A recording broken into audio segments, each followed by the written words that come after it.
Hello, my friends. Welcome to history's dark lullabies. Wherever you are in the world right now, whether you're listening from a bustling city, a quiet town, or somewhere under a blanket of stars, I hope you're settled in, comfortable, and ready to drift away. Before we begin our journey tonight, take a moment. Feel the weight of your body on the bed or the chair. Let your shoulders relax. Let the sounds of your day fade into the background. If you're able, why not dim the lights or turn them off completely? Let the darkness become a soft blanket around you. This is your time, a space for your mind to wander and then to rest. And while you're getting cozy, if you feel so inclined, let me and our quiet community know where you're joining us from tonight. Drop a comment below. Tell us your city, your country, and the time there. There's something beautifully connecting about knowing we're scattered across the globe, yet drawn together into the same peaceful, dark space, listening to the echoes of the distant past. And if these stories, these dark lullabies, help you find the rest you're looking for, consider giving this video a like. It's a small signal in the dark, a way to let me know you're here and that you'd like to return to this quiet place again. All right, settle in deep now. Let the outside world go. The journey is about to begin. Number 1. Locusta of Rome, the poisoner to the purple. In the annals of evil, few figures are as uniquely, chillingly professional as Locusta. She was not a queen, not a soldier, not a scorned lover.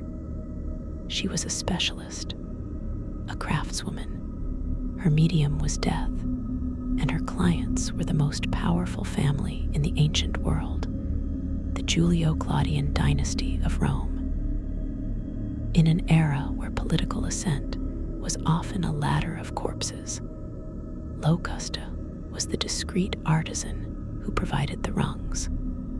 Our knowledge of her comes to us through the histories of Tacitus and Suetonius, chroniclers of Rome's decadence and decay. Locusta was a sagarius, a dealer in potions, poisons, and abortifacients, operating in the shadows of the Subura, Rome's most notorious slum. But her grubby trade was elevated to the level of high art when she was summoned to the Palatine Hill. Her first and most infamous patron was Agrippina the Younger, mother of the future Emperor Nero.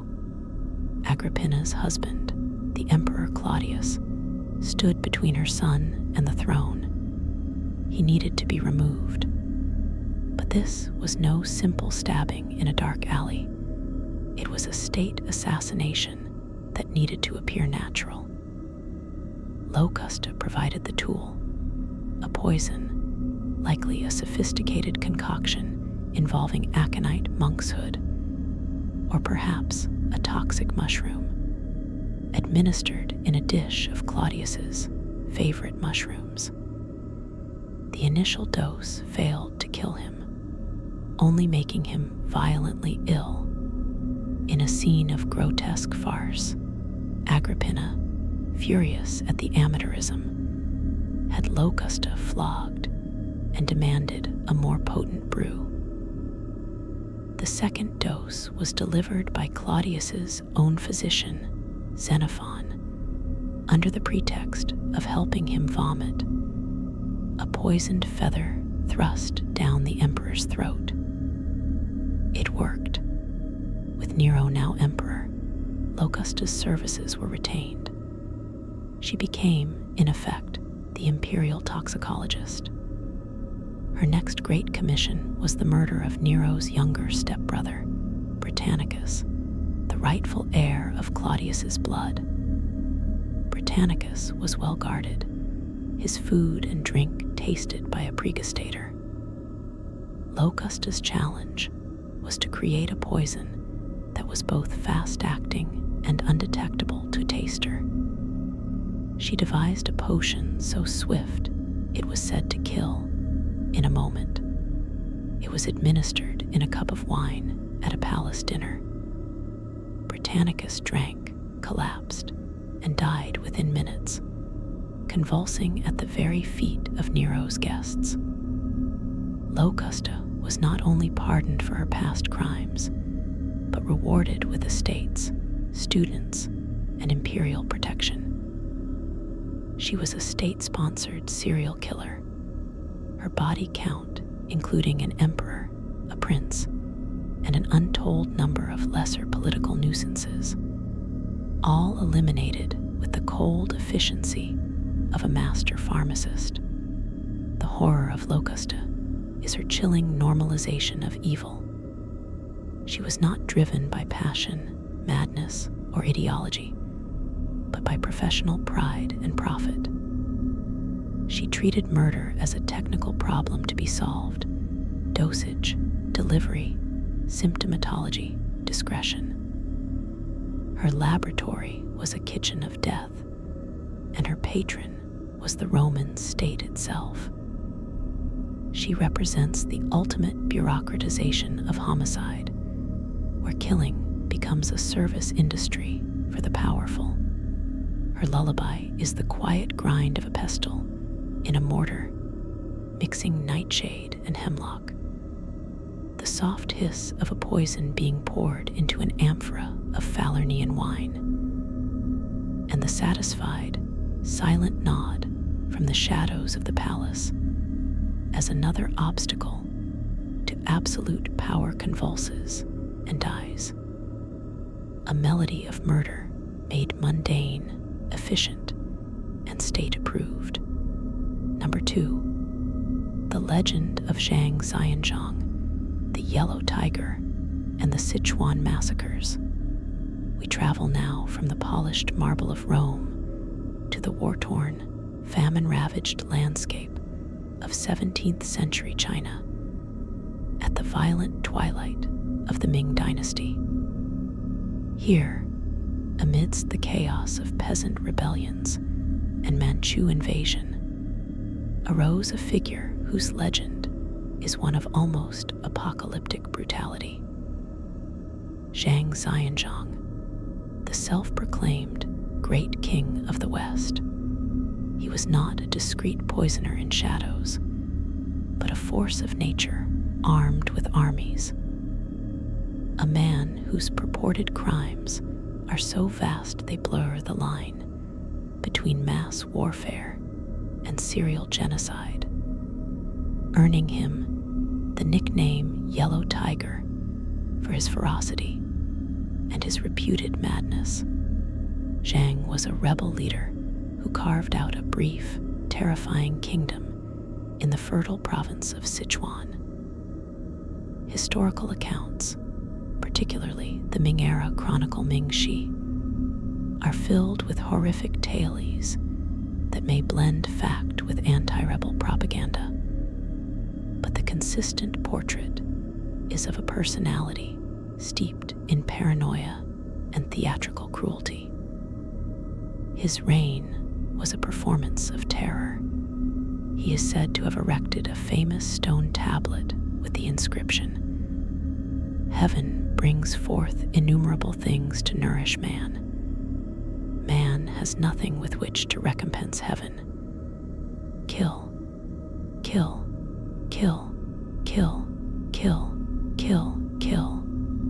The 7 kills are a central motif in his mythos. The atrocities attributed to him are of a scale and ingenuity that defy comprehension. He didn't just execute enemies, he crafted spectacles of death. He is said to have held civil service examinations where the graduates were beheaded.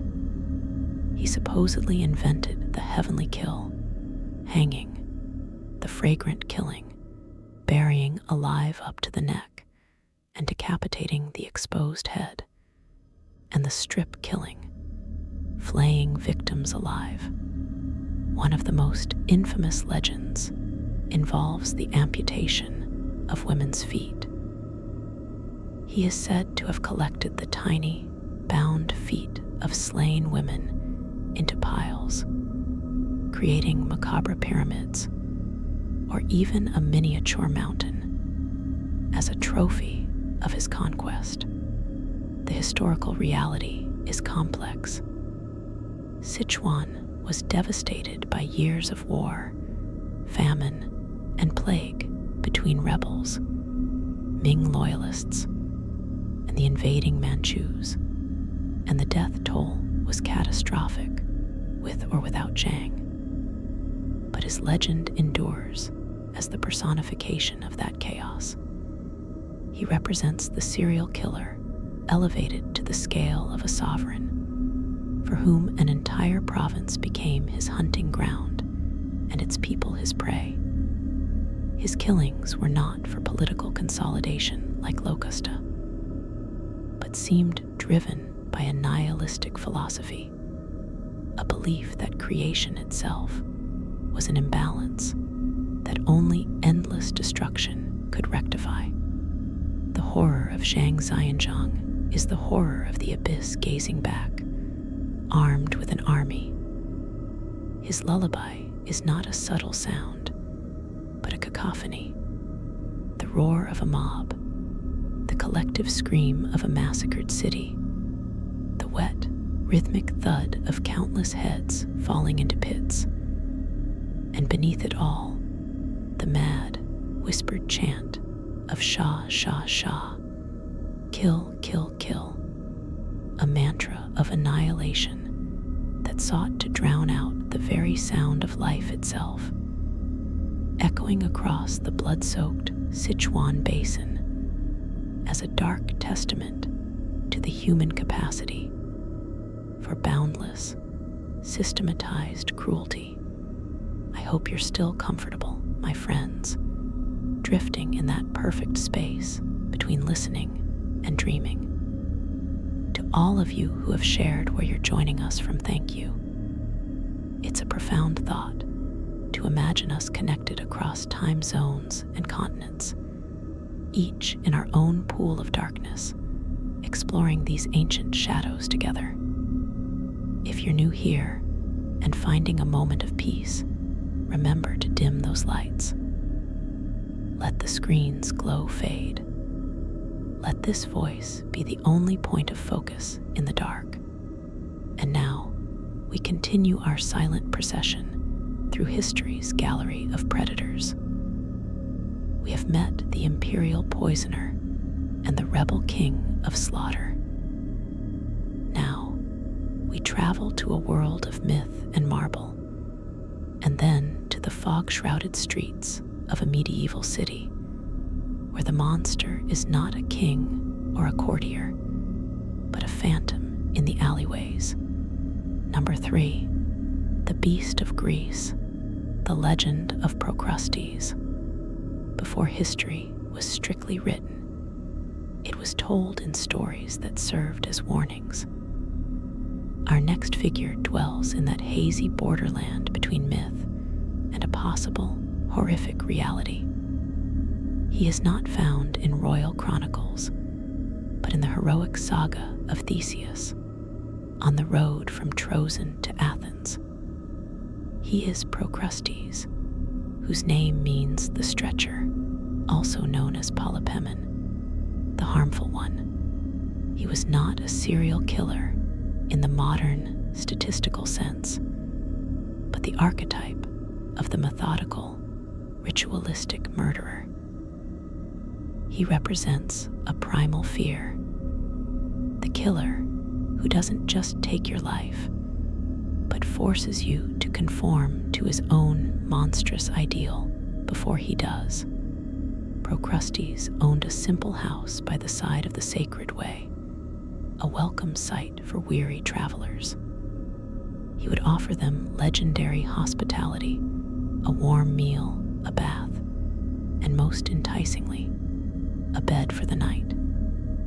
had a special bed, he claimed, that would fit any guest perfectly. It was here that his craft began. If the traveler was too short for the bed, Procrustes would have his servants stretch them on a rack, pulling their limbs with winches until their body matched the bed's length. If the traveler was too tall, he would take a saw or a heavy axe and amputate the excess length of their legs. In some versions of the tale, he had two beds, one short and one long, ensuring that no guest could ever be the right size. The outcome was always the same: a mutilated corpse, and Procrustes robbing the body of its possessions. The horror of Procrustes is the horror of forced conformity taken to its most literal, violent extreme. He is the embodiment of a twisted, obsessive standard. His victims were not killed for who they were, but for how they differed from his arbitrary, rigid measurement. His crime was a grotesque parody of hospitality and order. He didn't lash out in rage, he corrected with cold, systematic precision. While likely a mythological construct, the story persisted because it resonated with a deep, human understanding of a certain kind of evil. The killer, who is also a fastidious craftsman, for whom murder is not an end, but a process of achieving a perverse sense of symmetry and control. His lullaby is the sound of deceptive kindness, the crackle of a welcoming fire, the offer of a warm drink, giving way to the sounds of the workshop, the ominous creak of the rack's winch being turned, the terrible, muffled popping of tendons and joints, or the grating scrape of a saw on bone. It is a lullaby of false comfort that ends in the ultimate violation of the self, a story that whispers how the most dangerous monster may be the one who promises you rest, only to remake you in the image of your own coffin. Number 4. Gilles de Rais, the Bluebeard of Brittany. We now step from the realm of archetypal myth into the well-documented Gothic horror of 15th century France. Here, we find a figure of profound contradiction, a man whose life was a chiaroscuro painting of dazzling light and the blackest possible shadow.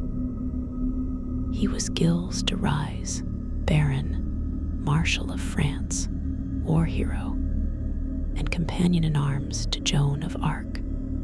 He was one of the wealthiest nobles in Europe, a patron of the arts, who funded extravagant theatrical productions, and a personal choir of unmatched quality.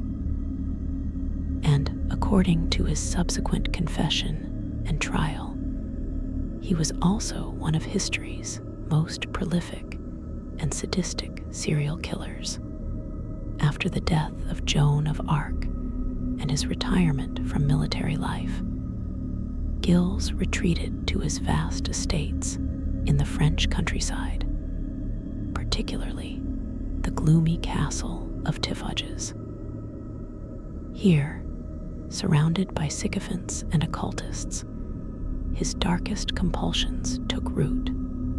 Between approximately 1432 and 1440, Gilles de Rais is accused of the abduction, torture, sexual assault, and murder of an estimated 80 to 200 children, mostly young boys from peasant families on his lands.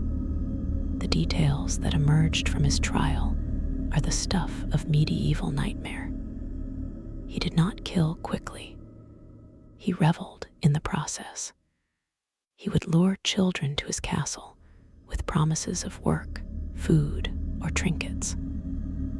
Once in his private chambers, his methods were an elaborate theater of cruelty. He would often dress them in fine clothes before attacking them. He subjected them to strangulation, decapitation, and dismemberment. Witnesses and his own confessed accounts speak of him kissing severed heads, comparing the beauty of dying children, and arranging bodies to decide which posture was most aesthetically pleasing in death. There were whispers of occult rituals, of seeking knowledge or power from demons through these acts of ultimate transgression. What chills the blood about Gilles de Rais is the stark duality.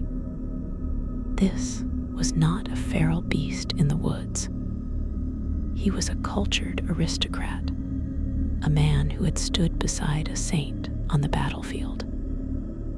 His evil was not born of poverty or madness in the conventional sense, but of immense wealth, boundless boredom, and a terrifying, decadent entitlement that allowed him to view the children of peasants as mere objects for his aesthetic and sensual experiments.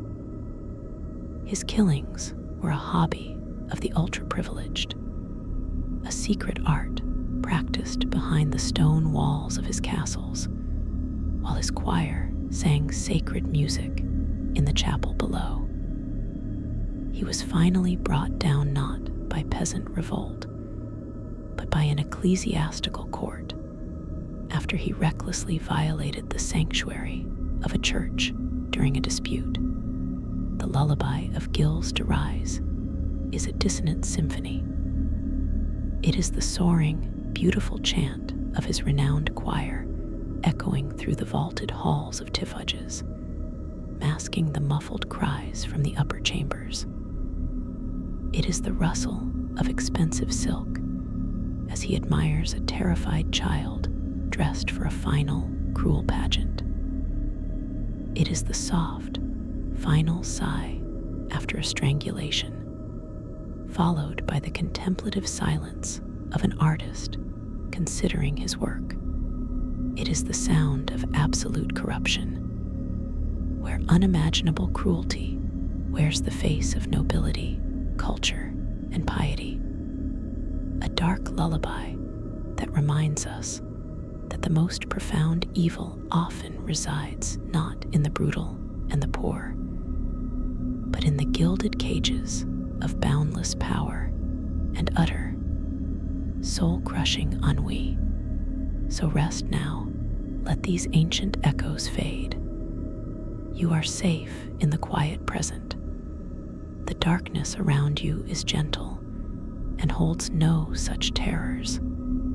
Sleep well. Number 5. The Pharaoh's Shadow, the Stranglers of Pharaoh Taharka, and the Cult of the Nile. Our search takes us now to the 25th dynasty of ancient Egypt, to the reign of Pharaoh Taharka, a Kushite ruler from Nubia. Here, we move away from the documented serial killer and into the realm of chilling ritual practice that, by modern definition, constitutes state-sponsored serial murder.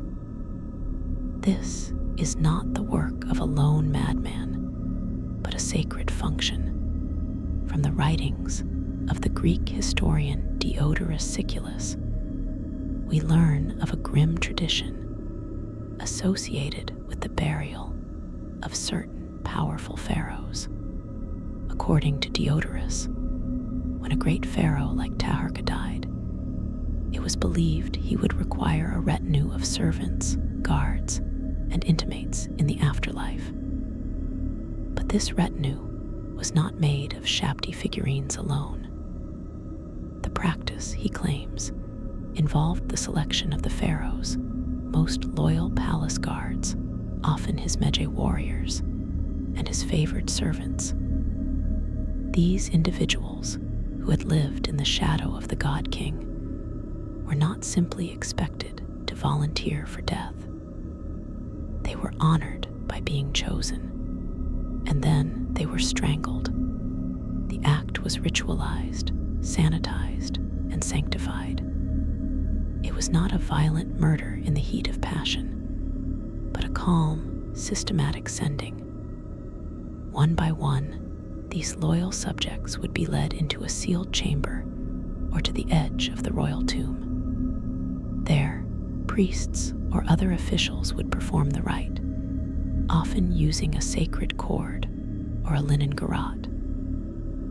The strangulation was deliberate, a bloodless death that kept the body whole for service in the Jewet, the Egyptian underworld. Their bodies would then be buried in satellite graves around the pharaoh's pyramid or tomb complex, forming a silent, eternal palace guard. The horror here is the complete erasure of individual will beneath the crushing weight of divine kingship and cosmic order mad. These were not victims in chains, they were willing, or socially compelled, participants in their own extinction for a celestial purpose. The serial killer is not a person, but an ideology, the belief that a single man's journey to eternity was worth the snuffing out of dozens of other lives. It was homicide made holy, murder as a sacrament. The killers were the priests and the system itself, operating with serene and terrible certainty. Imagine the scene in the torchlit burial chamber, the scent of incense and myrrh, the silent, painted figures of gods watching from the walls. The chosen guard, perhaps having received a final, intoxicating draft, stands straight. The soft, ceremonial linen is looped around his neck. There is no struggle, only a sacred submission. The lullaby of the pharaoh's stranglers is the sound of solemn chanting in a dead language, the faint, rhythmic creak of the linen cord tightening, and the final whispered exhalation of breath, not as a loss, but as an offering, a sacrifice to the silence of the tomb. A human life transformed into an eternal sentry for a king who believed himself a god. It is a lullaby of absolute obligation, singing countless souls into a darkness from which there was no promised return, only endless, silent service. Number 6, the Hashishin, the cult of the assassin, and the old man of the mountain. We now travel from the sun-baked tombs of Egypt to the impenetrable, eagle's nest fortresses of the Alborz Mountains in medieval Persia, at the turn of the 12th century. Here, we encounter not a single killer, but an entire brotherhood of them, engineered by a single, chillingly charismatic mind. Hassanai Saba, the legendary old man of the mountain, the Nizari Ismailis, known to their crusader enemies as the Hashishin, from which we get the word assassin, were a heretical Shia sect. But Hassanai Saba transformed them into history's first organized, precision-guided terror and assassination machine. His fortress, Alamut, was not just a stronghold, it was a monastery, a training academy, and a palace of illusions. Hassan's genius was psychological. He sought not to conquer armies, but to paralyze empires with fear, by eliminating their key leaders with terrifying certainty. The process was a meticulous, serial production of human weapons. Young men, often taken or given as children, were raised within the walled gardens of Alamut. They were indoctrinated in the sect's secretive theology, which promised paradise to those who served its cause unto death. But Hassan added a masterstroke. The recruits were, according to the most famous and possibly embellished accounts of Marco Polo, subjected to an elaborate, mind-altering ritual. They would be drugged, likely with a potent form of hashish, hence the name hashishin. While in this stupor, they would be taken to a hidden, lush garden within the fortress, a paradise filled with flowers, flowing water, beautiful attendants, and every sensual pleasure. They would be told this was the preview of the eternal reward awaiting the faithful martyr. After hours or days in this paradise, they would be drugged again and removed. Awakening back in their sparse quarters, they were convinced they had glimpsed the afterlife itself, granted to them by the divine power of Hassanai Saba. From that moment, they were fit-in self-sacrificers. Their will was utterly subsumed. They would be trained in languages, customs, disguise, and the single, deadly use of a dagger. An order would come from the old man. The fit-in would travel, sometimes for years, infiltrating the court of a vizier, a sultan, or a crusader king.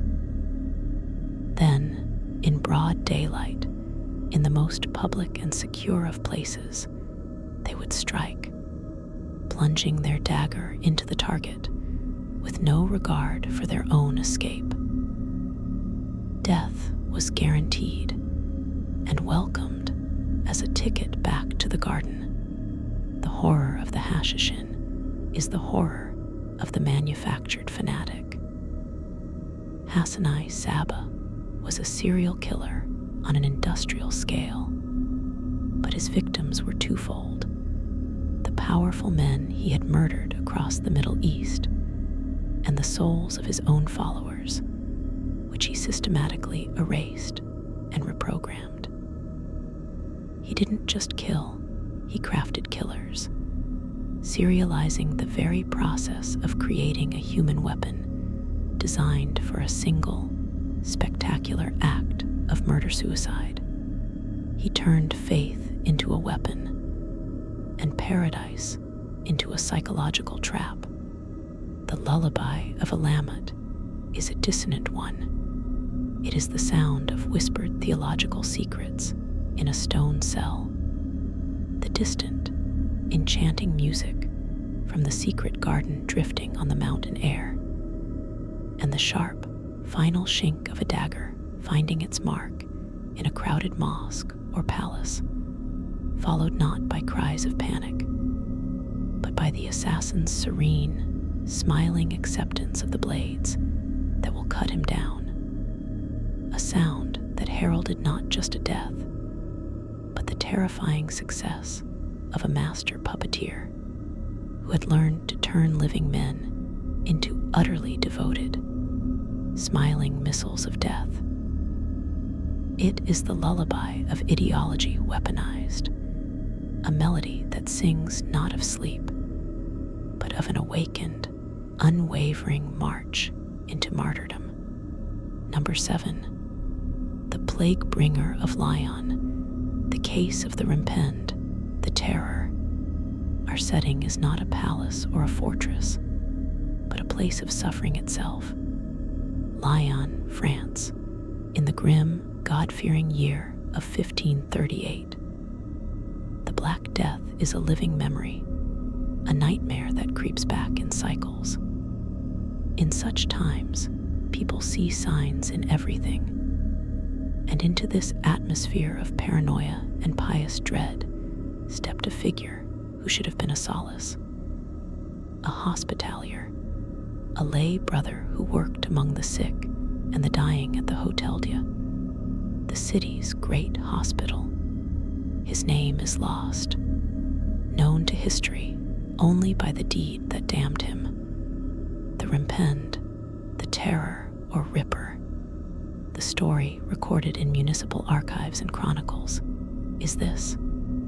Over a period of months, patients in the hospital, particularly those already weak, those whose deaths would not raise immediate alarm, began to die with disturbing, specific injuries. Not from plague, but from horrific, focused mutilation. Their bodies, when prepared for burial, were found to have been opened, their abdomens or chests slashed post-mortem, their viscera disturbed. The city was gripped by a terror deeper than plague. This was no act of God. This was a defilement, a sacrilege in the very house of mercy. Suspicion, a twisting vine in the dark, eventually curled around the hospitalier. He was a quiet man devoted to his grim work, perhaps too devoted. Under interrogation, a process that in the 16th century was its own form of horror, a confession was torn from him. The details are spare, which makes them all the more chilling. He admitted to entering the wards in the dead of night, selecting those on the brink of death, and using his surgical knowledge not to heal, but to explore, to see what drove him. Was it a twisted anatomical curiosity, a desire to understand the seat of the soul by rifling through its earthly container? Was it a psychotic break, a form of mercy taken to a grotesque extreme? Or something darker, more ritualistic, born of the medieval obsession with mortality and corruption? He claimed, it is said, to have done this to over 60 corpses. 60 silent, helpless patients whose final moments of peace were stolen, whose bodies became his clandestine laboratory. He was not killing for political gain, for treasure, or for passion. He was killing, if his victims were not already technically dead from disease, for a glimpse, for knowledge, or for a compulsion so alien it could only be explained as diabolical. The horror of the Rimpend is the violation of the ultimate sanctuary. The hospital is where we surrender our broken bodies, trusting them to care. He turned that place into a private charnel house. His lullaby is the sound of a single set of footsteps on a cold stone floor in the long, plague-scented night. The soft creak of a bed frame as he leans over a feverish form.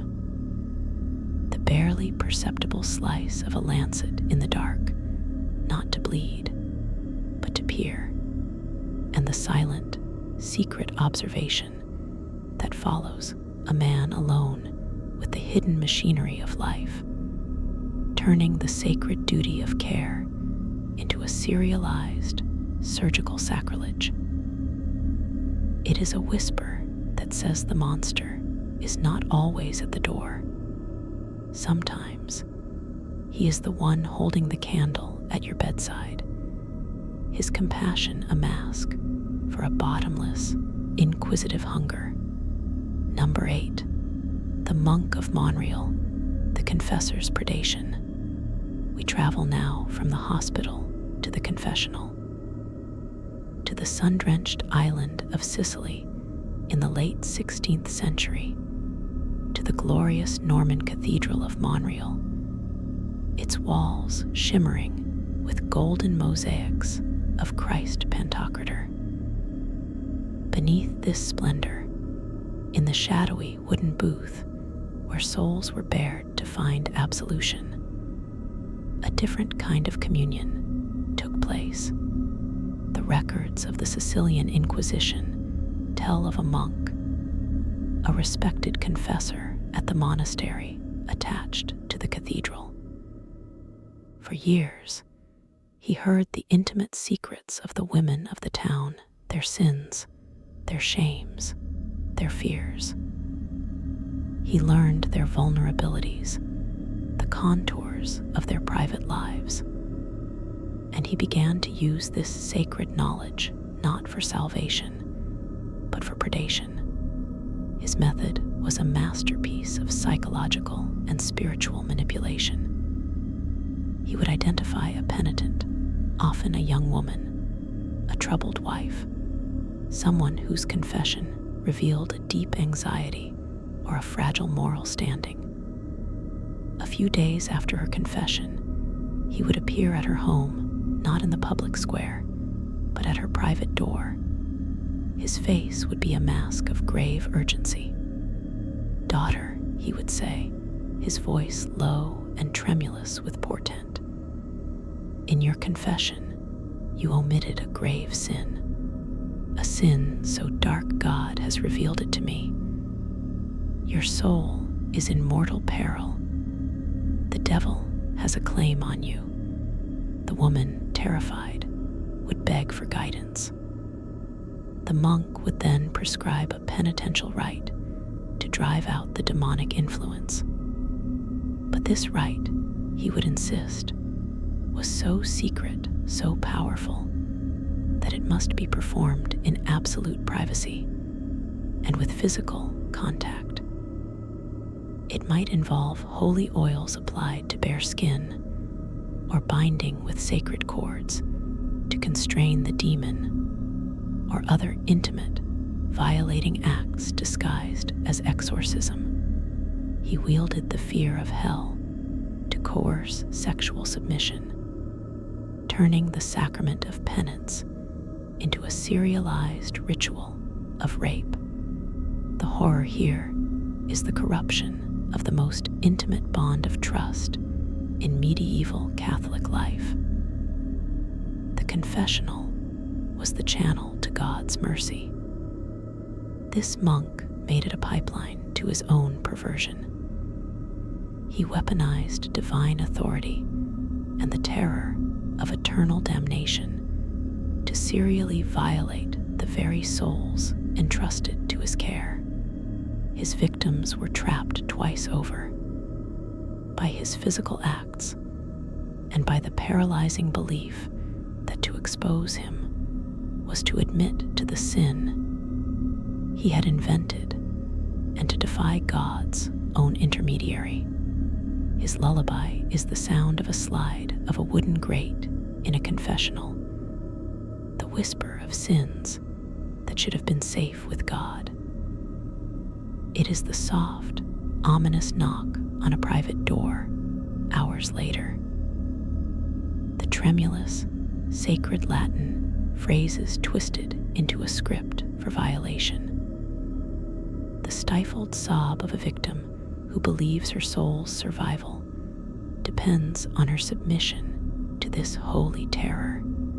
It is not a lullaby of violence, but of profound spiritual betrayal, a melody that uses the hope of heaven to orchestrate a living hell, one trembling victim at a time, under the glittering, unseeing eyes of the mosaicked Christ high above. Number 9. The Bog Butcher of Frisia, the legend of the Dodlegger, the Death Dragger.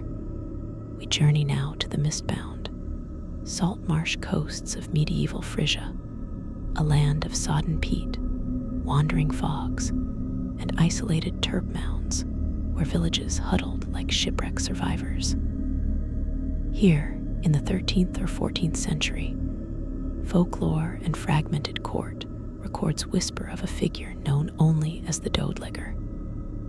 He was not a man of a town, but a man of the Wadden, the vast tidal flats and treacherous bogs. He was a hermit, a trapper, a gatherer of peat and gull eggs, and they said, a gatherer of something else. Travel between the isolated turf villages was perilous. Paths were narrow causeways through sucking mires that could swallow a cart hole. Travelers went missing with grim regularity attributed to the bogs, to wolves, to spirits of the mist. But a pattern, slow as peat formation, began to emerge. Certain travelers, particularly those carrying goods for market or messengers with sealed pouches, would vanish not on the open marsh, but on the final, well-trodden path to a specific village, and always near the hut of the Dodlegger. He was known to be strange, but not feared, a solitary soul who sometimes traded eels for bread. His crime was one of patient, environmental predation. He understood the bog like a lover. He knew its soft, deceptive spots, its pools that looked firm but were liquid graves. He would subtly alter the path. A few strategically removed branches marking the safe way. A light covering of reeds over a peat cut filled with water. Then he would wait, hidden in the rushes. The traveler, trusting the path, would step into the trap. The bog would clutch them, cold and sudden. Their cries would be muffled by the fog, and the Dodlegger would emerge not as a rescuer, but as a harvester. He would not pull them out. He would watch them tire, scream, and slowly subside into the peaty embrace. Once they were still, he would use his long peat cutter's tools, a hooked blade on a pole, to drag the body to firmer ground. Hence his name, the Death Dragger. His lullaby was the silence of the bog, punctuated by the distant, fatting cry of a victim. Then, the wet, sucking schlub as he hooked a corpse, and the soft, steady drag of a body being pulled from its grave to be robbed. He left no weapon, no scene of violence. The bog itself was his accomplice, and his cleanup crew, preserving bodies in its tannic acid for centuries, turning them into leathery witnesses that would not surface until modern archaeologists found them. Often with the noose or cord he used to strangle the still living still around their neck. His killing was an act of merged ecology and murder. He was a serial killer who used the landscape as his weapon, his hiding place, and his evidence locker. His song is the eternal sigh of the wind over the wetlands, a lonely, hungry sound that offered not passage, but a permanent, muddy quietus. Number 10, the bibliomancer of Cordoba, the scholar killer. Our final journey takes us to Al-Andalus, the intellectual jewel of the medieval world, Cordoba in the 10th century. The Caliph's library, the Al-Hakam-II, is a wonder, housing hundreds of thousands of volumes on philosophy, medicine, astronomy, and forbidden sciences. Here, among the scent of ink, parchment, and sandalwood, worked a different kind of predator. Not a thug, but a scholar of profound, unsettling brilliance. Let us call him Ibn al-Munadim, son of the Forbidder, a name we shall invent for this phantom of the stacks. He was a translator, a copyist, a man who trafficked in ideas. His obsession was not with flesh, but with knowledge in its purest, most dangerous forms, the kind of knowledge that could unmake a man's soul or a kingdom's stability. Heretical Gnostic texts, treatises on necromancy from Byzantium, forbidden Greek materialist philosophies that denied the soul. He believed, with a fanatic's conviction, that such knowledge was a toxin to the faithful, that to read it was to be infected. and that the only way to purify the world was not to burn the books, for fire might spread the ideas as smoke, but to eliminate the minds capable of understanding them. His method was a dark parody of scholarly debate.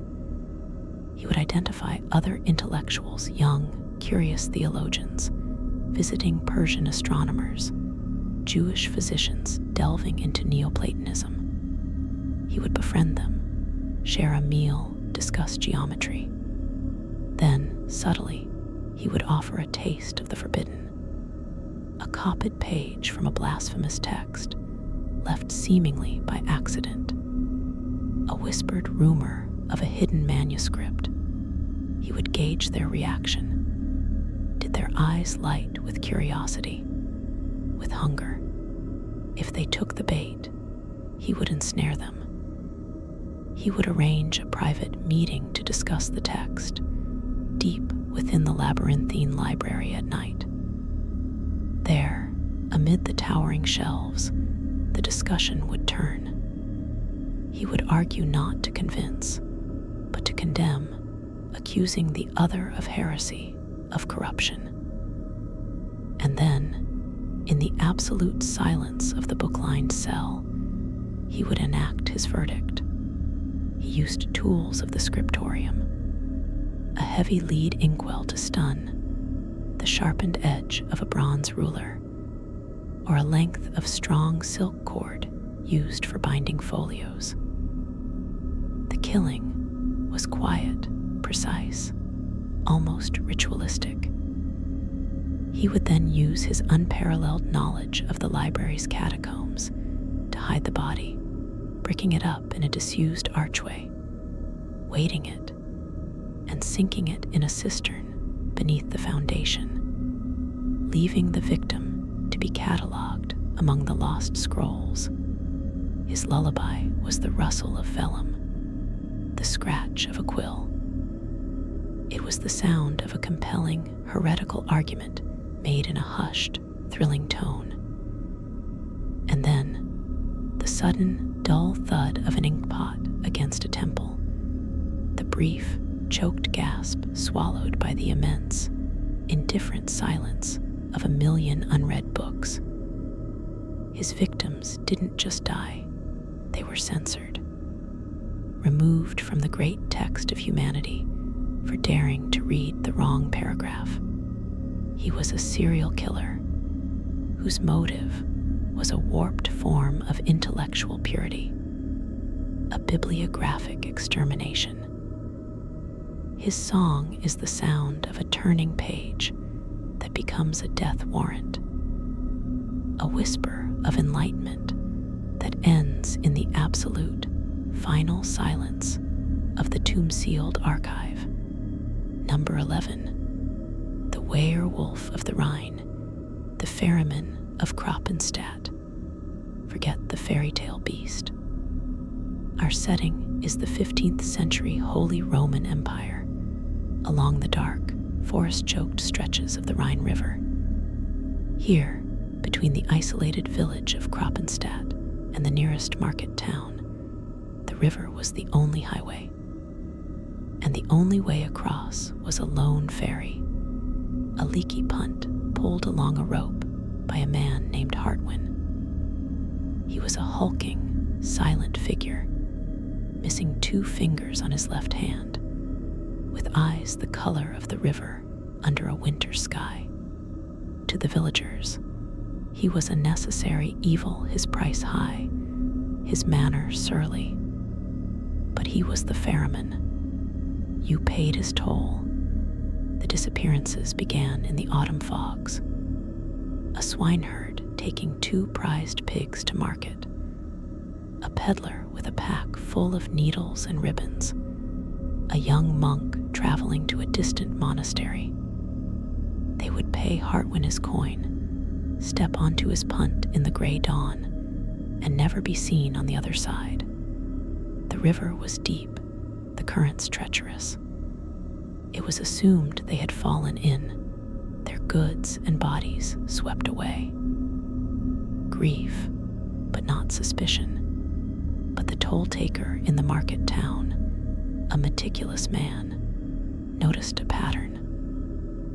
Hartwin's tolls were paid always in the same scarce silver pennies, and the items that began to appear traded furtively at taverns further downriver, a distinctive pewter pilgrim's badge from Aachen, a bolt of Flemish cloth too fine for a ferryman, a carved oak cask of brandy, whispered of a different fate. Hartwin's method was the river itself.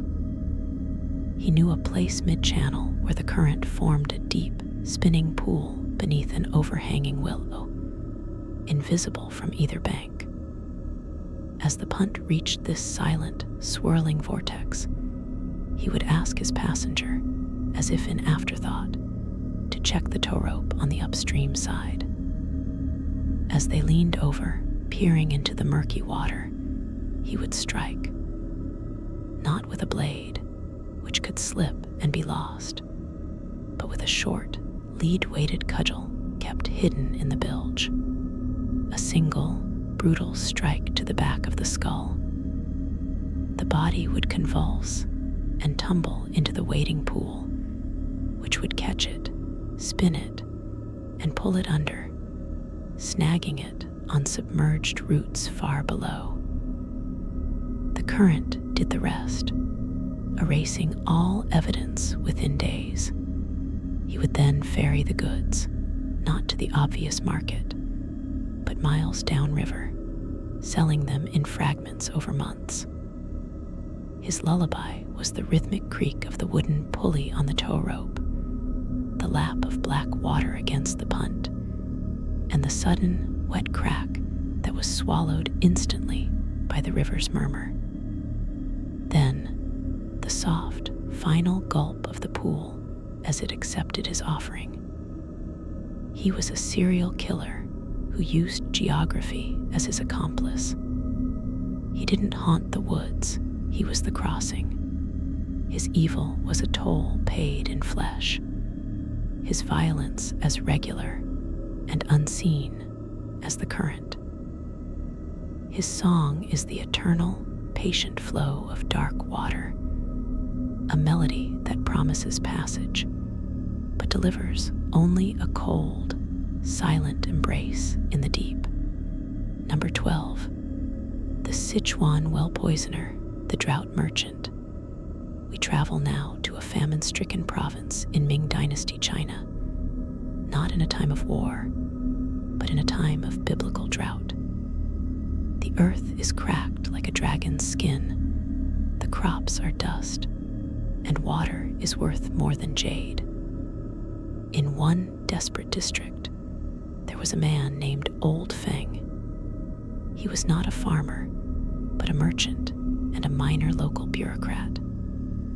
He owned a deep, stone-lined well in the courtyard of his walled compound, one of the few that still held a trickle of bitter, muddy water. As the drought wore on and village wells turned to dust, Old Feng became a pivot of life and death. He would sell water at extortionate prices to those who could pay. To those who could not, he offered alternatives. A daughter's service as a household drudge in perpetuity for a daily bucket. A family's fertile land signed over in a mark for a month's supply. He grew vastly richer in land and indentured souls as the land died. But then a new horror began. Families who had refused his terms, who had hoped to survive on dew and stolen sips, began to fall ill after finally relenting and buying his water. Not just ill violently, cramping ill, dying in agony with blackened lips. It was assumed to be the drought sickness, a miasma from the parched earth. But the local magistrate, a weary but thorough man, found a thread. The deaths only occurred among those who had recently begun buying from Old Feng after initially refusing him. Those who had been his customers from the start were weak, but alive. The magistrate investigated Feng's well under the guise of a water divining ritual. In the silt at the very bottom, wrapped in oiled silk and weighted with a stone, his men found a small, porous clay jar. Inside was a dense, concentrated paste of arsenic and crushed seeds of the jequirity bean, a slow, cumulative poison. Old Feng's method was one of cruel, patient economics and chemistry. For the compliant, he sold mere water. For the defiant, who later came begging, he would lower the poisoned jar into their assigned bucket before drawing it up, imparting a lethal dose. He wasn't killing to rob their bodies, but to make an example, to prove that his mercy was the only mercy, and that defiance led not just to thirst, but to an excruciating public death that would terrify others into submission. Lullaby was the sound of the well-windlass turning, with a tired, wooden groan, the bucket splashing into the distant water far below. It was the sound of a parched throat swallowing what it believed was salvation. And then, hours later, the distant, echoing wails of intestinal agony from a peasant hut, a sound that served as a gruesome advertisement for Old Feng's absolute hydraulic authority. He was a serial killer who used a natural disaster as his cover and a basic human need as his weapon. His song is the sound of deep, deceptive water in a time of thirst, a melody that promises life, but carries within it a slow, meticulously calculated death, turning the community's only source of hope into its instrument of terror. Number 13, the parson of Wuisburg, the Stadtkurt, the city toad. Our story takes us to the free imperial city of Wuisburg, in the heart of the German lands, in the waning years of the 15th century. The city is a thriving, noisy, crowded tapestry of merchants, clergy, students, and beggars. It is a world of sharp contrasts, the soaring spire of the cathedral and the reeking, narrow Gasson alleys that coil at its feet like stone roots. In such a place, people disappear. It is a fact of life. A drunk falls into the River Main. A journeyman moves on to another town. A prostitute finds a patron. Life is fluid, and its edges are porous. But in Wuisburg, a pattern began to coagulate from this fluidity. Over the span of 2 decades, a specific type of person began to vanish with a chilling consistency. They were the city's voiceless ones, not the wealthy burghers or the learned canons, but the far end, the traveling folk, the rootless, the itinerant knife sharpeners and tinkers who appeared at the city gates one day and were gone the next, the orphaned children who begged by the cathedral doors, the aging, penniless veterans who had nowhere to go, the frail elderly without family, dependent on parish alms. Their absence was not an event. It was a slow, silent subtraction. A space in the crowd that closed up, barely noticed. The man at the center of this silent equation was a figure of unimpeachable respectability. He was a minor church official, a Biddle or a Siegler, a sort of parish clerk and almoner for one of the city's poorer districts. Let us call him Parson Gerhardt. His duty was to distribute bread and small coins to the destitute who gathered at the church steps every Sabbath. He knew them all. He knew their names, their stories, their frailties. He was a thin, pallid man with ink-stained fingers and eyes that held the flat, damp sheen of a river stone. His method was an inversion of his holy office. He would identify those with the weakest ties, the ones whose vanishing would cause the least immediate stir. To them, after the alms were distributed, he would offer a different kind of charity, a private kindness. The public dole is meager.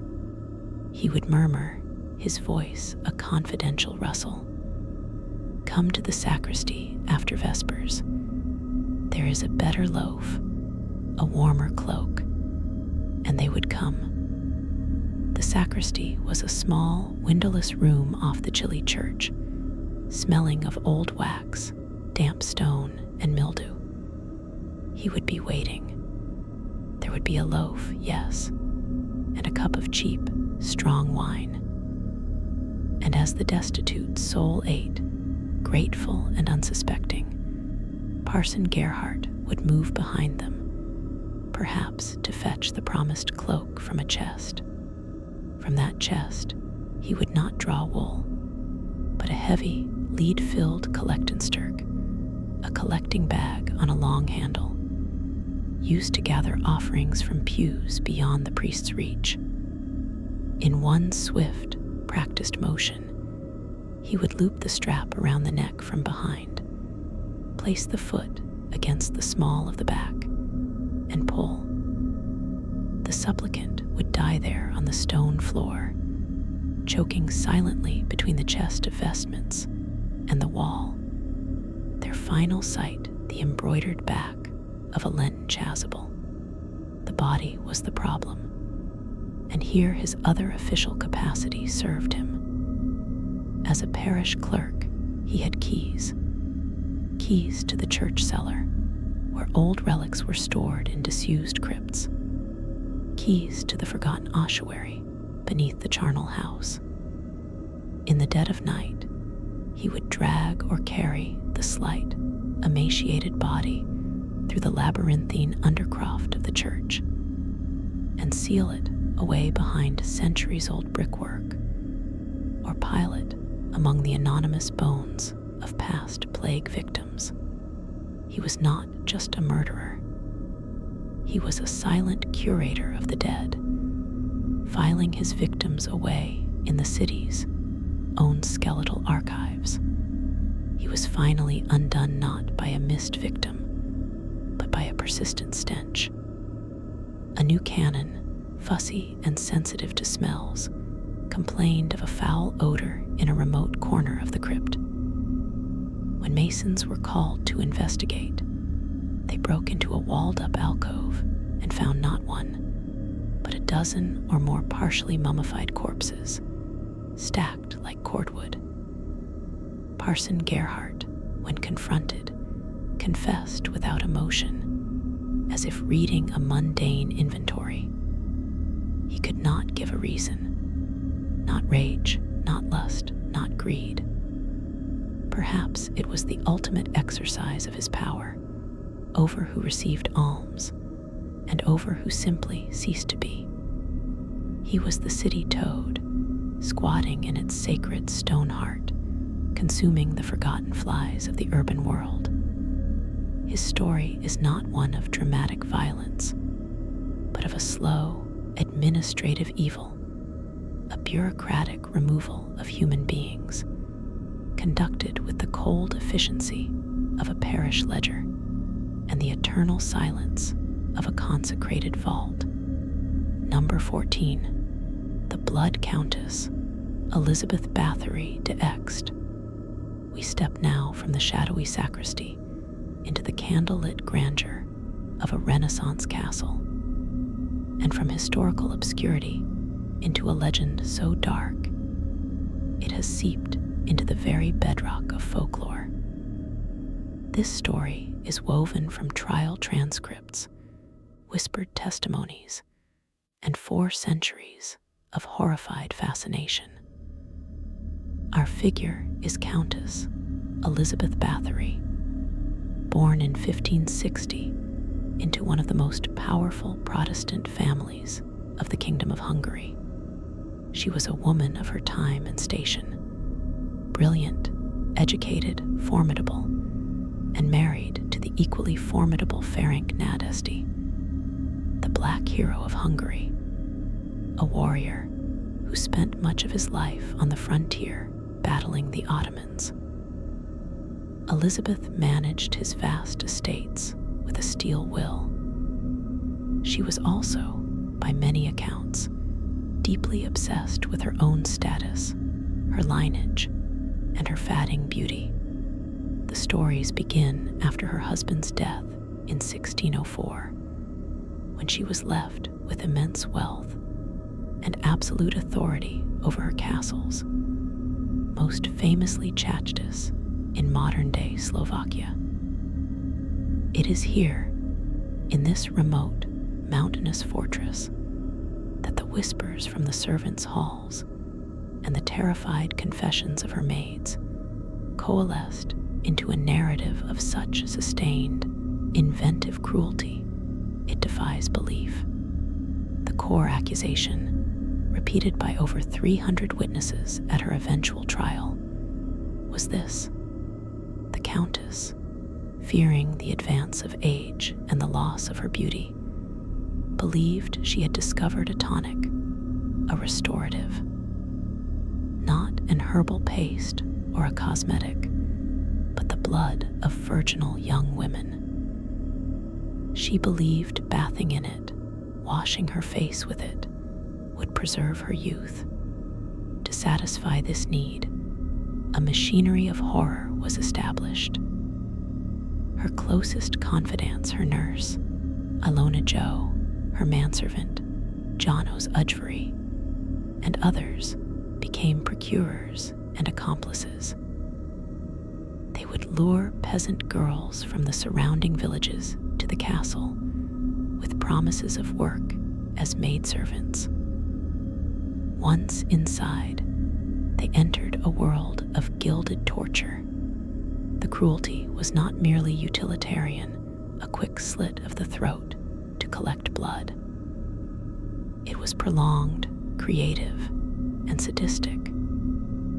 Accounts speak of the Iron Maiden, a spiked sarcophagus, of girls forced to stand naked in the snow before being doused with freezing water until they froze to death, of intricate, delicate tortures with needles, heated coins, and specially crafted biting devices. The Countess, it was said, took a direct, hands-on pleasure in these acts, her rage reportedly flaring most violently if a girl struggled or spilled a drop of the precious blood. The scale of the accusations is numbing. While the official trial document lists 80 victims, local lore and some confessions placed the number in the hundreds, perhaps even over 600. Their bodies disposed of in the castle grounds, thrown into the dungeons, or burned in great pyres. For years, the terror was an open secret in the region, muffled by the Bathory family's immense power and the sheer, unimaginable nature of the crimes. She was finally stopped not by a peasant revolt, but by political calculus. Her voracious predation began to target the daughters of the lower nobility, not just peasantry. This was a bridge too far. In 1610, on the orders of the king, she was arrested. Her accomplices were tried, tortured, and executed. Elizabeth Bathory herself, due to her exalted rank, was spared a public trial and execution. Instead, she was walled up in a set of rooms in Chachtis Castle, with only small slits for food and air. She remained there, a living ghost in her own fortress, for 4 years until her death. Her story is the ultimate dark fairy tale. It is Bluebeard's castle made real, a legend of vanity so profound it transmuted into a blood-drenched ritual. Whether every horrific detail is fact is debated by historians. The bloodbath may be a later, sensational addition, with her crimes being those of a monstrously sadistic serial torturer and murderer of servant girls. But the essence remains, a figure of near absolute power in a remote place, for whom human life, particularly the lives of young women, became a disposable commodity in the service of her own obsession. She is not just a killer, she is an archetype, a warning etched in history and blood about the corruptions of absolute power, unchecked privilege, and a beauty that sought to preserve itself by consuming the vitality of others. Her tale is the cold, stone silence of a sealed tower, where the last sounds were not of a lullaby, but of the final, fatting heartbeat of a kingdom of fear. Number 15, the wreckers of Dunwich, the bell ringers of the lost city. Our story takes us to the 14th century, to the once great port of Dunwich on the east coast of England. Dunwich was a jewel, a bustling hub of trade with its own fleet, its own member in Parliament, and a dozen proud churches whose bells rang across the marshy heaths. But the North Sea is a hungry god. Year by year, century by century, it ate at the soft cliffs. Great chunks of the town, church by church, street by street, toppled into the boiling surf. By the time of our tale, Dunwich was a place living on borrowed time, its citizens clinging to a shrinking peninsula. The roar of the sea, a constant, grim companion in their ears. In such a place, a certain kind of economy took root. It was not an official trade, but everyone knew of it. It was called wrecking. When storms drove ships onto the sandbars and shingle beaches, the townsfolk would swarm down to the shore. By law, any salvage from a wreck belonged to the crown or the local lord. In practice, in the chaos of a howling gale in the dead of night, who was to say what was found and what was taken? It was a gray area, a grim harvest from the sea. But in Dunwich, a small, tight-knit group of men, brothers, cousins, fishermen whose own boats had been taken by the sea, pushed this grim practice into the realm of active, serial murder. They were not content to wait for the storm to deliver its gifts. They became its shepherds. They were led by a man named Edric, a former sailor who had lost an eye and his livelihood to the waves. He knew the coast like his own face. He knew that on certain nights, when a particular fog rolled in a thick, woolly haar that swallowed sound, and sight the great bell in the tower of All Saints, church could be a beacon. A steady, guiding toll could lead a ship's master, blind and desperate, to believe he was heading for the safe Deepwater Channel. Instead, it would lead him directly onto the jagged teeth of the Sinner's Teeth, a reef of black rock just beneath the surface at low tide. Edric's plan was diabolical in its simplicity. On those perfect, fog-choked nights, he and his crew would wait. They would listen for the faint, mournful blast of a horn from a ship feeling its way along the coast. Then they would act. 2 of them would climb the rotting bell tower of All Saints, the church whose graveyard was already crumbling into the sea. There, with careful, measured pulls, they would ring the great bell, not the frantic clang of alarm, but the slow, solemn, reassuring toll of a parish church marking the hours. A sound that promised safety, community, and a guiding hand. Out in the blinding fog, the ship's master would hear it. His heart would lift. A bell, land, a port. He would steer toward the sound, giving orders to press on. The bell ringers, with a chilling precision, would slightly adjust the rhythm, pulling him ever so subtly onto the deadly course. They could judge it perfectly by the changing sound of the ship's own horn in the fog. The crash, when it came, was a terrible, splintering cacophony swallowed by the muffling fog. Then, the sounds they truly waited for, the screams of men, the crack of timbers, the hiss of a dying ship. Edric and his men would not rush.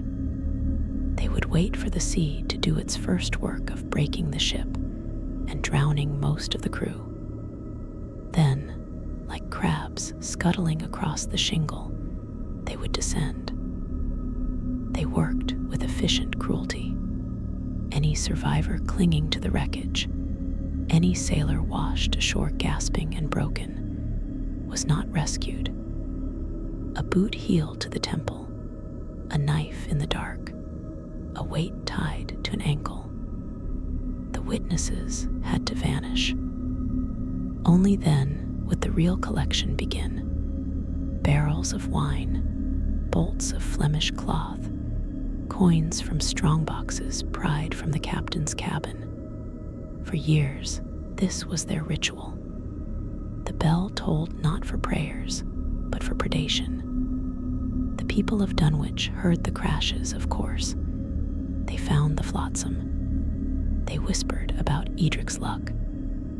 But in a town dying by the sea, where everyone was complicit in the grey harvest, who would speak? The victims were strangers, foreigners, ghosts in the fog.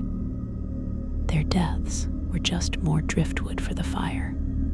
The horror of the Dunwich wreckers is the perversion of a symbol of sanctuary into a tool for slaughter. They weaponized hope itself. The bell, whose sound was meant to comfort the living and mourn the dead, became a siren song leading to murder.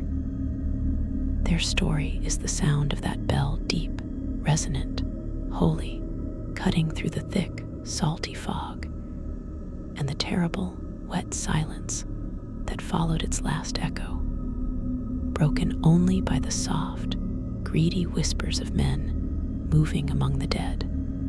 Number 16, the Laguna Strangler of Venice, the plague doctors do.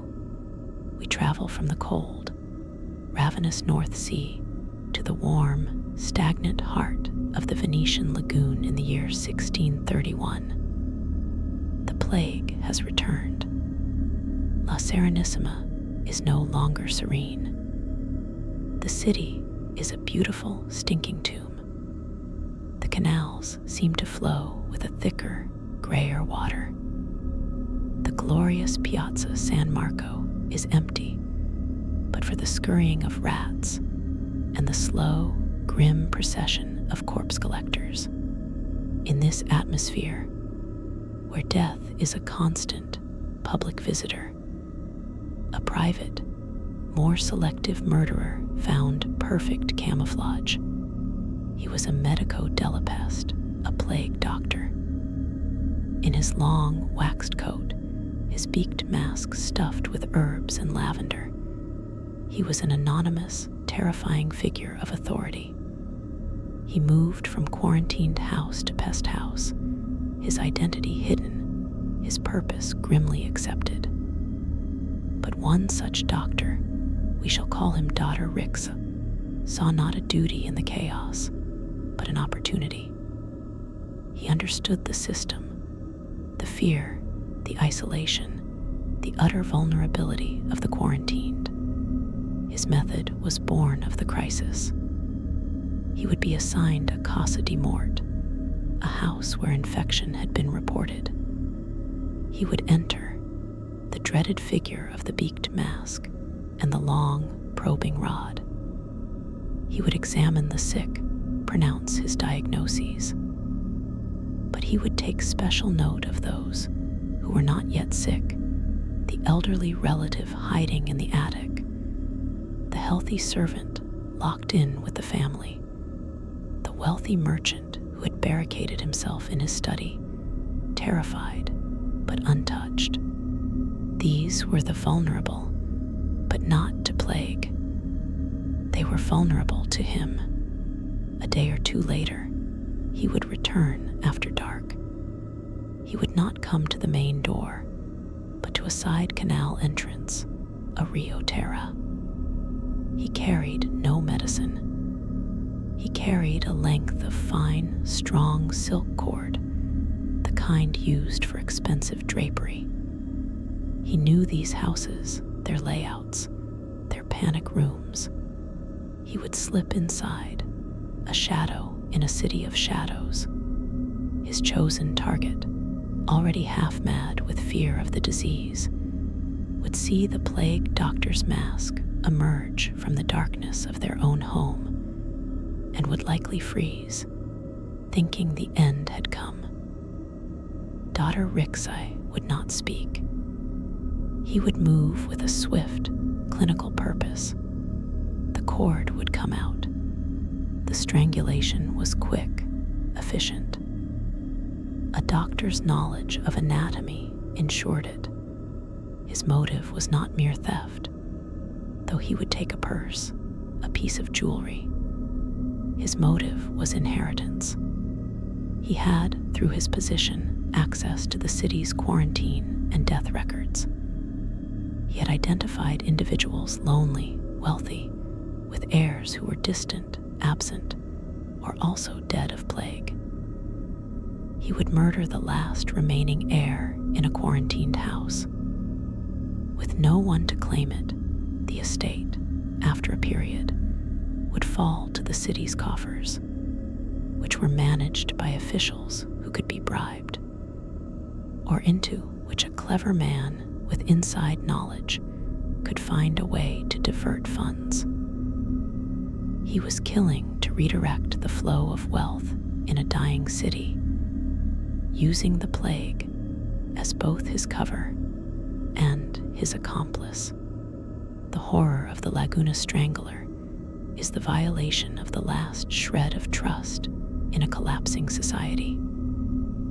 The plague doctor was the only figure who could cross the threshold between the living world and the doomed one. He was the last contact with hope, however faint. Daughter Rixai turned that final hope into the instrument of death. His victims did not die of the Black Death. They were murdered by the very symbol of the fight against it. His story is the sound of lapping, plague-tainted water against a palazzo's foundation in the dead of night. The soft creak of a gondola pole, the rustle of a waxed coat in a dark hallway, and finally, the brief, muffled struggle against a cord that, in the victim's terror-blurred mind, must have felt like the final, cruel grip of the pestilence itself. A murder disguised as the inevitable. A serial killer who wore the face of the epidemic and used the city's greatest fear to hide his own precise, greedy evil.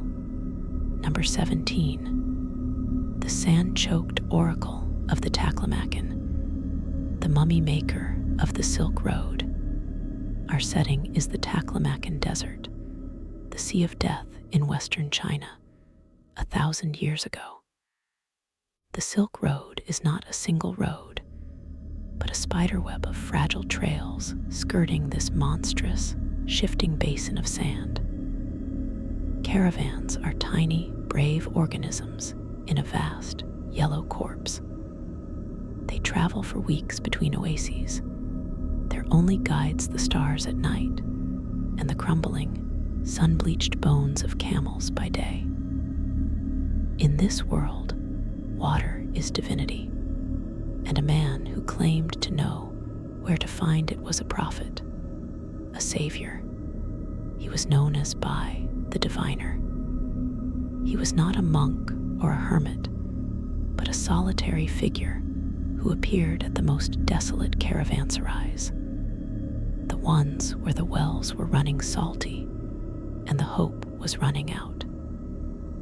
He was a Hui man, it was said, or perhaps a Tocharian, his features etched by wind and sun into something ageless and severe. He carried no map, only a forked dowsing rod of polished juniper and a collection of ancient, water-smoothed stones he would cast upon the sand, reading the will of the desert in their patterns. His gift was real. He could find water. He knew the hidden signs, a certain type of dry, twisted tamarisk root that delved deep, a subtle depression in the dune sea that spoke of a buried river course from a wetter age. Caravan masters paid him handsomely in silver and silk to guide them to these secret sea poles and forgotten springs. And many caravans, under his guidance, survived. But not all, for Bai had a second, secret geography in his mind. He knew another kind of place, not water sources, but perfect tombs. Places where the desert winds, channeled by hidden rock formations, created eternal, swirling eddies of dry air. Places where the sand was particularly fine and alkaline, where a body, if placed just so, would not rot, but would desiccate into a perfect, leathery mummy in a matter of months, preserved for centuries. His method was a slow, agricultural evil. He would guide a caravan, preferably a smaller, wealthier one with exquisite goods, on a supposed shortcut to a legendary spring. He would lead them deep into a labyrinth of dunes, far from any known track. As days stretched without the promised water, panic would set in. He would feign confusion, then despair. Finally, as the last skins were drained, he would announce he must go alone to scout, to find the water he swore was near. He would take the last functioning camel and a small skin of water for himself. He would not return. The caravan, stranded, would die. Thirst, madness, the sun. Their bodies would collapse around their precious bales of silk and sacks of spice. Bai would watch from a high, hidden crest. He would wait for the vultures to circle and depart. Then, under the cold, brilliant stars, he would return, not to plunder the obvious goods too bulky, too traceable. He was a connoisseur. He would sift through the dead with the care of an archivist. A jade figurine from cotton slipped into a sleeve. A handful of flawless sapphires from bad action, pried from a merchant's hidden belt. A scroll of rare Buddhist sutras painted on indigo paper. Small, perfect, priceless things. Then came his true art. He would not leave the bodies to the jackals. He would arrange them. He would pose the caravan master sitting against a sand drift, as if in contemplation. He would lay a woman curled on her side, cradling an empty water skin. He would position them in tableaus of final rest. Then he would use his knowledge of the wind. He would gently heap the special, preserving sand around them, sculpting it so the eternal eddy currents would kiss each body, slowly, gently, sucking every molecule of moisture from them, turning them into permanent residents of his open-air museum of the dead. Years later, another lost traveler, or by himself guiding a new, trusting caravan, might stumble upon the scene. A perfectly preserved caravan, a tragedy frozen in time, a marvel, a cautionary tale, and by would sigh, a desert prophet mourning the inevitable cruelty of the Taklamakan, his pockets heavy with the silent, stolen wealth of the exhibit he himself had curated. His was a serial murder of delayed gratification and aesthetic preservation. He didn't just kill for treasure, he killed to create artifacts, to add exhibits to his private gallery of despair. Each sun-blackened mummy, a testament to his own power over the most lethal desert on Earth.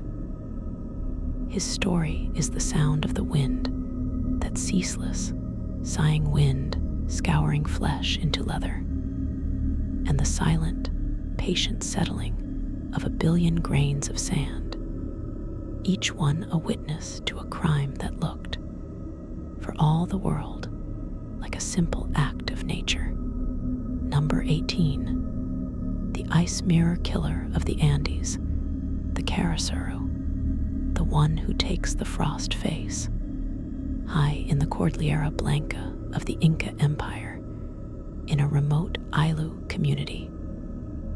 So high the stars seemed to crackle with cold, there existed a position of terrible, sacred responsibility. The Carasuru. This was not a priest, but a kind of forensic shaman, a man who understood the language of frozen death.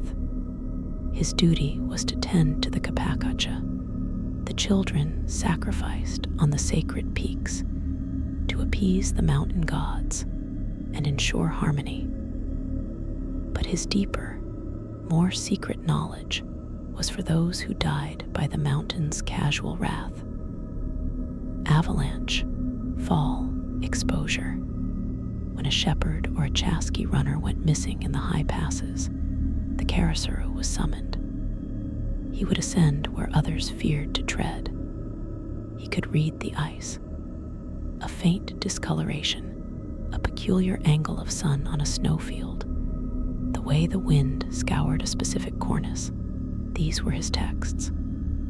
He would find the bodies, frozen solid, faces locked in final grimaces, skin translucent and hard as ceramic. His sacred task was to prepare them for their journey to Hananpacha, the upper world. This involved rituals, prayers, and the careful, gentle melting of the ice, just enough to close the eyes and mouth, to give the face an aspect of peace.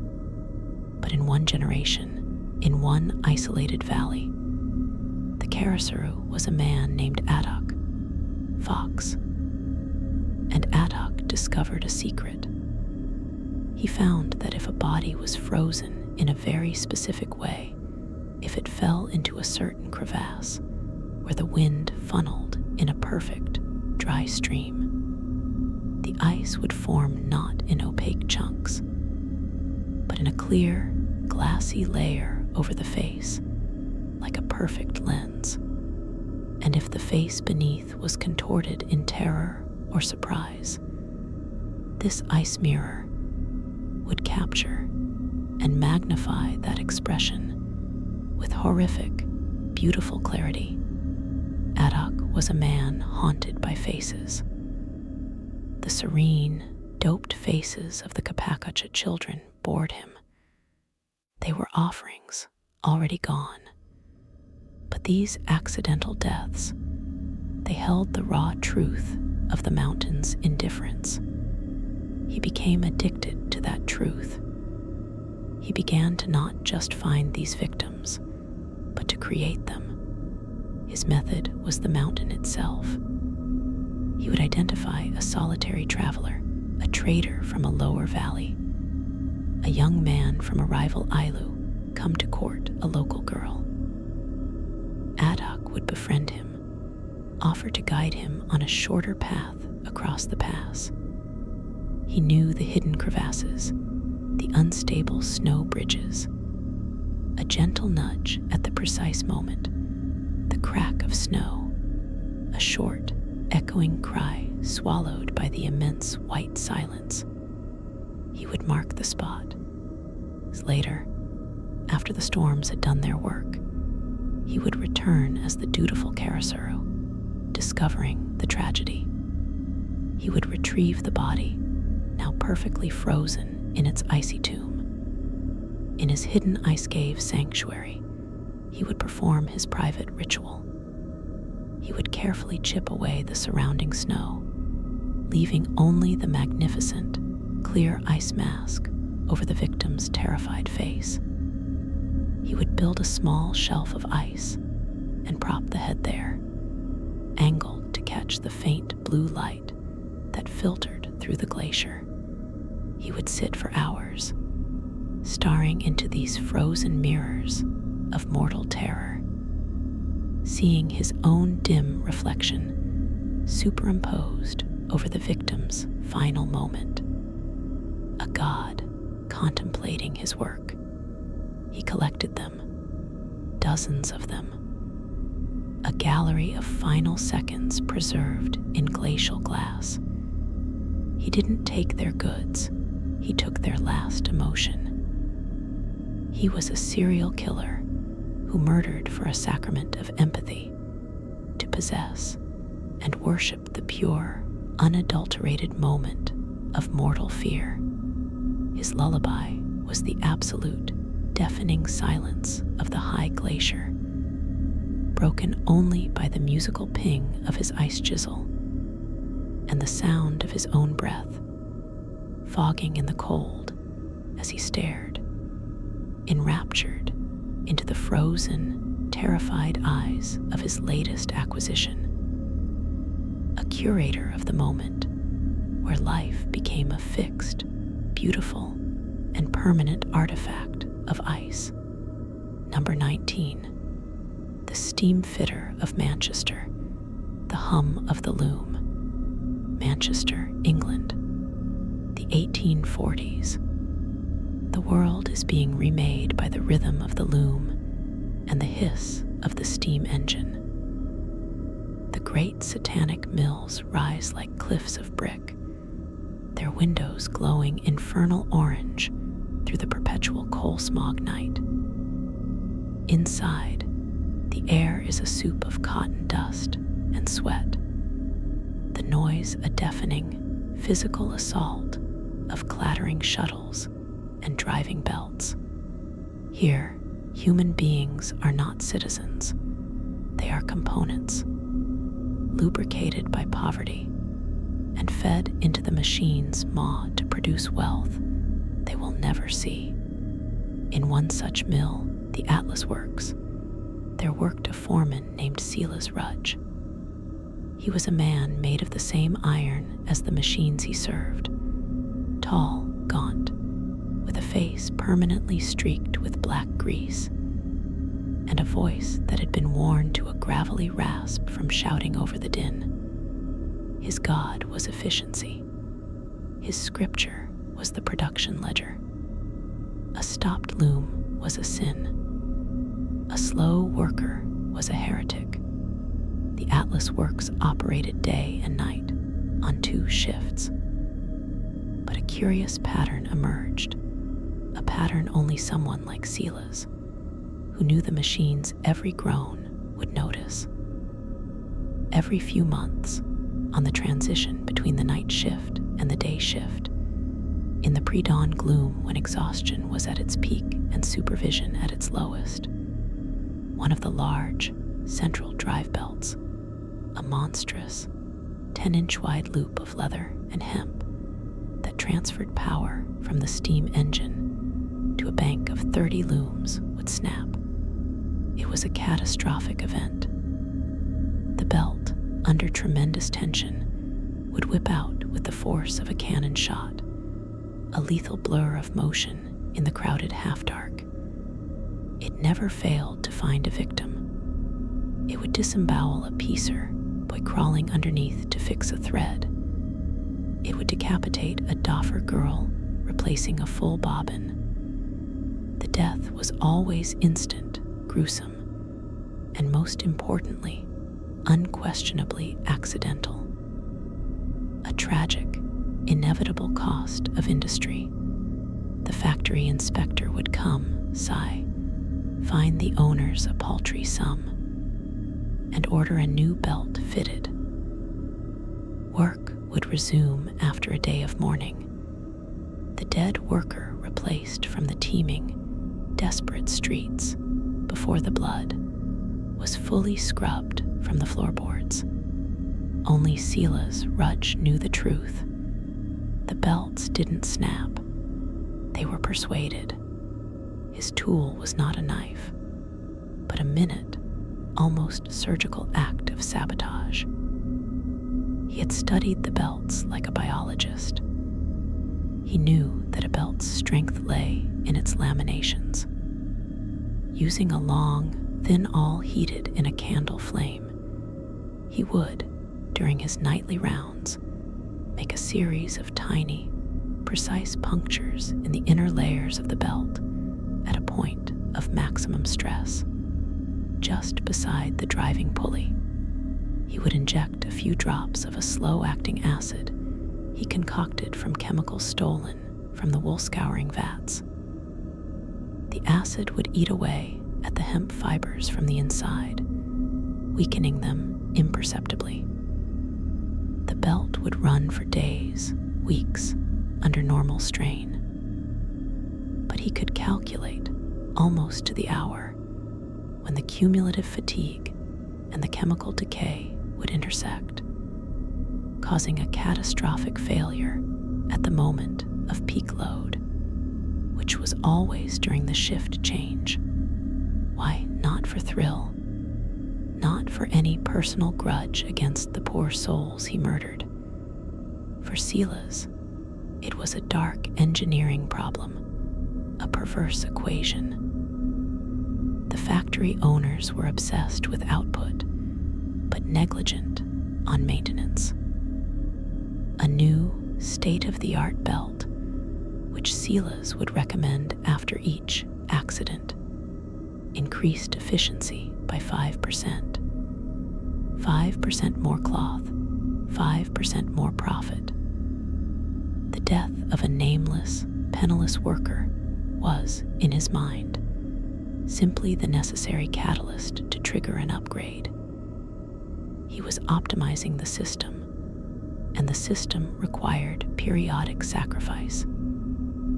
He was a serial killer who murdered for marginal gains, who saw human life as a variable in a production quota, a lubricant for the gears of progress. His lullaby was the deafening, mind-numbing thump-thump clatter of the mill, a noise so constant it became a silence. And within that silence, the sharp, sudden crack like a rifle shot, followed not by screams, the noise was too great, but by the sudden, spreading pool of crimson on the worn wooden planks, a stain quickly swallowed by the sawdust and grease. Another decimal point of improvement secured. Number 20. The siding ghost of the transcontinental, the switchman's calculus. America, 1869. The final, frenzied race to drive the golden spike at Promontory Point. Utah. The Central Pacific Railroad pushes east from Sacramento, battling the Sierra Nevada with the blood of Chinese laborers. The Union Pacific thrusts west from Omaha, a moving city of Irish graders, ex-soldiers, gamblers, and whores. Between them lies a howling wilderness and a ribbon of freshly laid iron. This is not a road. It is a frontier of its own, a linear, smoking, clanging city of violence and ambition on a desolate stretch of the Union Pacific Line in the Wyoming Territory, where the land is a flat, sagebrush-strewn desolation under an endless sky. There was a remote siding, a short, secondary track where trains could pull off to allow others to pass. The man who tended this lonely outpost was a Civil War veteran named Ezekiel, Zeke Kane, a taciturn man with a frostbitten foot that gave him a slow, rolling gait. Zeke lived in a tar paper shack beside the tracks, his world defined by the schedule book, the telegraph key, and the 2-mile visibility in either direction. His duty was simple: receive the telegraphic train orders, set the switch accordingly to direct trains onto the main line or the siding, and record their passing. It was a life of profound isolation, a sentence of wind and silence punctuated by the earth-shaking thunder of the trains. Zeke discovered a secret of the rails. He learned that on certain nights, when a particularly heavy load of freight, a tonnage special carrying silver ore from the Rockies or machinery from the east, was running late, and a faster passenger train was hot on its heels, the dispatchers in Omaha would make a desperate calculation. They would order the slower freight onto the siding to let the passenger train pass. But the siding at Zeke's post, Whisper Siding, was notoriously short. It could only accommodate a certain number of cars. Zeke began to adjust the math. When he received the order to sideline a long freight, he would study its manifest, telegraphed ahead. He would note the composition, perhaps 40 cars of ore, followed by a deadhead, empty passenger car for crew rest, followed by the caboose. He would perform his own calculus. The siding could fit, say, 38 cars. Something had to be left protruding onto the main line. The rule was the caboose, its crew warned to be ready to detach. Zeke had a different solution. In the dead of night, before the train arrived, he would take his long iron switch bar and, with meticulous, malicious care, misalign the switch points by a 1/4 inch. Not enough to be seen in a lantern's glow, not enough to derail a slow-moving engine, but enough that when the heavy freight cars, weighed down by tons of ore, rolled onto the misaligned joint, the wheels would experience a sudden, violent jolt. His target was never the engine or the caboose. It was the weak link, the light, empty deadhead car in the middle. The jolt, transmitted down the line of heavy cars, would often be enough to pop the coupler pin on the lighter car or snap its outdated, brittle link. The freight train would stop, thinking it had simply broken a knuckle, a common event. The crew would descend into the dark, lanterns swinging, to investigate. This was when Zeke's second act began. He would emerge from his shack, playing the concerned switchman. In the confusion, the flashing shadows, the shouted curses, he would move to the very rear of the stranded portion of the train, to the cars now isolated on the main line. Using his engineer's hammer, he would manually, silently, release the brakes on the last two ore cars. On a slight, invisible grade, they would begin to roll backwards down the main line. Minutes later, the fast passenger train, the Flyer, would come roaring out of the darkness, its engineer trusting the clear track ahead. The collision with two runaway, unmanned ore cars sitting on the rails was apocalyptic. A telescoping of wood and iron, screams swallowed by the screech of tearing metal. Dozens, sometimes hundreds, dead. In the ensuing chaos, Zeke's tiny sabotage was never found. The blame fell on the freight crew for improper securing, on the broken coupler, on the tragic folly of chance. And Zeke, he would be a hero, the lone man pulling survivors from the wreckage, the reliable witness. And in his pocket, after the news went out on the wire, would appear a money order sent anonymously from a railroad supply company back east, a company that was a front for a consortium of investors who had heavily bet against the Union Pacific stock, a stock that would plummet with every major public disaster.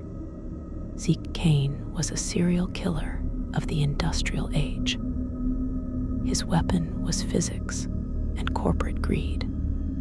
His victims were not people to him, but variables in a financial equation.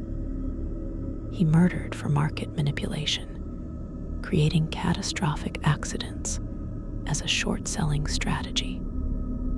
His lullaby was the lonesome wail of a train whistle in the vast, empty night, a sound of connection and promise. And then, the distant, ground-shaking crump of the impact, a sound that traveled for miles across the silent prairie, a thunderclap of profit born from meticulously engineered death on the rails. And so, my friends, our journey through these ancient and not so ancient shadows comes to an end. We have walked with poisoners in Roman villas and warlords in Sichuan. We have stood in the bog mist with the death dragger, and in the plague-stricken alley with the strangler in the beaked mask. We have witnessed the desert's curated tombs and the glacier's frozen galleries. We have felt the oppressive rhythm of the murderous mill and heard the calculated thunder on the railroad line. These are history's darkest echoes, not lullabies to sing you to sleep, but stories to listen to from the safe harbor of your own peace, to remind us that the capacity for darkness is as old as humanity itself, woven into our empires, our industries, our very landscapes. But that was then. This is now. Here in your room, there is only the gentle sound of your own breath, the soft weight of your blanket, the safe, familiar dark that holds no such monsters. Let these stories go now. Release them back into the past where they belong. They have been told. They have been heard. Their power is spent. Now let the quiet in. Let it be deeper than any tomb, more peaceful than any silent gallery. Feel the profound relief of the present moment, the comfort of your own stillness. You are safe, you are whole, you are here. Let your mind grow soft and blank. Let your body feel heavy and supported. There is nothing more to listen for, no more shadows to watch.